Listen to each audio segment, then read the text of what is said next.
नमस्कार। माली समाचार हिंदी में आपका स्वागत है। मैं दिनेश माली।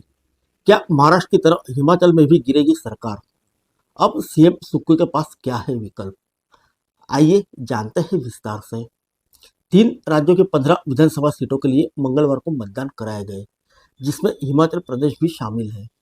प्रदेश की एक सीट के लिए 2 उम्मीदवार थे, इसके कारण यहाँ मतदान करना पड़ा। कांग्रेस ने अभिषेक मनु सिंघवी को उम्मीदवार बनाया, तो भारतीय जनता पार्टी ने हर्ष महाजन को टिकट दिया। नामांकन के साथ ही राज्य में क्रॉस वोटिंग की आशंका जाहिर की जाने लगी थी, जो सच हुई। इस दौरान सत्ताधारी कांग्रेस के कम से कम 6 विधायकों ने क्रॉस वोटिंग की। दोनों उम्मीदवारों को 34-34 वोट मिले। इसके बाद फैसला पर्ची से हुआ। इसमें हर्ष महाजन जीत गए। 3 निर्दलीय विधायकों ने भी भाजपा उम्मीदवार के पक्ष में मतदान किया। इसके बाद नेता प्रतिपक्ष जयराम ठाकुर ने मुख्यमंत्री सुखविंदर सिंह सुक्खू के इस्तीफे की मांग की। उन्होंने कहा कि राज्य सरकार अल्पमत में है। ऐसे में अब राज्य में सियासी संकट खड़ा हो गया है।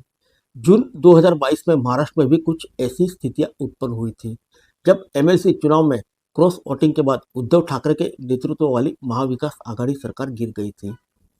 आइए जानते हैं हिमाचल प्रदेश में कितनी सीटों के लिए मतदान हुए और क्यों। वोट का गणित क्या था? क्रॉस वोटिंग कैसे हुई? तो क्या सरकार को भी खतरा है? दरअसल भाजपा अध्यक्ष जेपी नड्डा का कार्यकाल खत्म हो रहा है। नड्डा इस बार गुजरात से निर्विरोध निर्वाचित हो चुके हैं। हिमाचल में इस वक्त कांग्रेस सत्ता में है।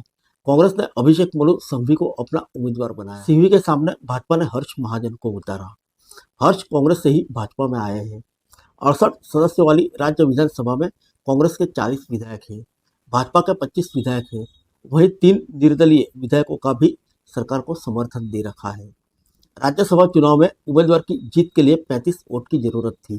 संख्या बल के हिसाब से कांग्रेस के लिए यह लड़ाई बहुत आसान दिख रही थी। इसके बाद भी भाजपा ने यहां पर पासा पलट लिया है।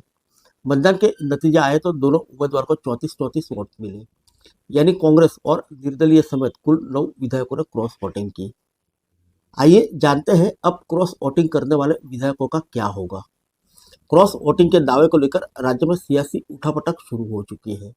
अब यह देखना दिलचस्प होगा कि सरकार के अल्पमत में होने का दावा करने वाली भारतीय जनता पार्टी क्या सरकार के खिलाफ अविश्वास प्रस्ताव लाएगी। दूसरी ओर नजर कांग्रेस पर भी होगी, जिसने कहा कि राज्यसभा चुनाव से पहले उसने व्हिप जारी किया था। आइए जानते हैं हिमाचल सरकार का सियासी भविष्य क्या है। इस पर हम लोकसभा के पूर्व महासचिव पीटीडी आचार्य से बात की। आचार्य ने कहा, राज्यसभा चुनाव के लिए कोई व्हिप नहीं होती है। व्हिप से कोई फायदा नहीं होता। कांग्रेस के विधायकों ने भाजपा के लिए मतदान किया है, यह तो मुसीबत है। यदि कांग्रेस के विधायक भाजपा की तरफ चले गए और उनके लिए मतदान किया तो कांग्रेस का बहुत कम हो रहा है। यदि विधायक भाजपा में शामिल होते हैं तो अयोग्य हो जाएंगे। ऐसे में अभी तो स्थिति अस्थिर है। आइए जानते हैं क्या क्रॉस वोटिंग करने वाले विधायक अयोग्य हो सकते हैं। आचार्य ने कहा, यदि नमूने के तौर पर 2-3 विधायकों को अयोग्य करते हैं तो उसके लिए आधार अलग होता है। जैसे कि विधायक ने अपनी इच्छा से पार्टी छोड़ दी है, इस आधार पर विधायकों को अयोग्य घोषित किया जा सकता है।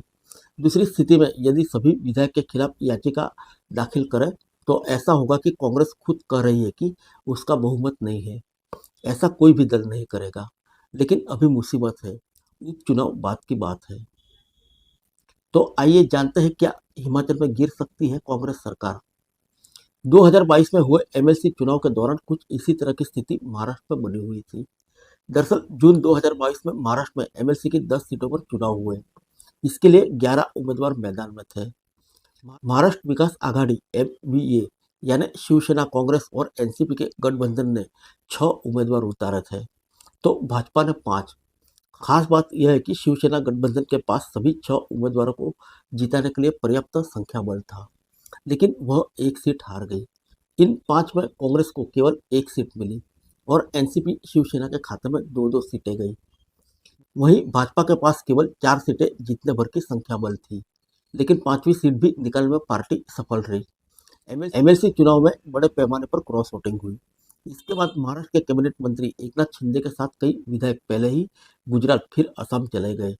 कई दिन चले सियासी ड्रामे के बाद उद्धव ठाकरे ने मुख्यमंत्री पद से इस्तीफा दे दिया। बागी विधायकों के नेता एकनाथ शिंदे भाजपा के समर्थन से मुख्यमंत्री बन गए।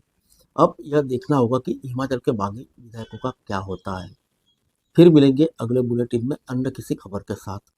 तब तक के लिए इजाजत दीजिए। नमस्कार।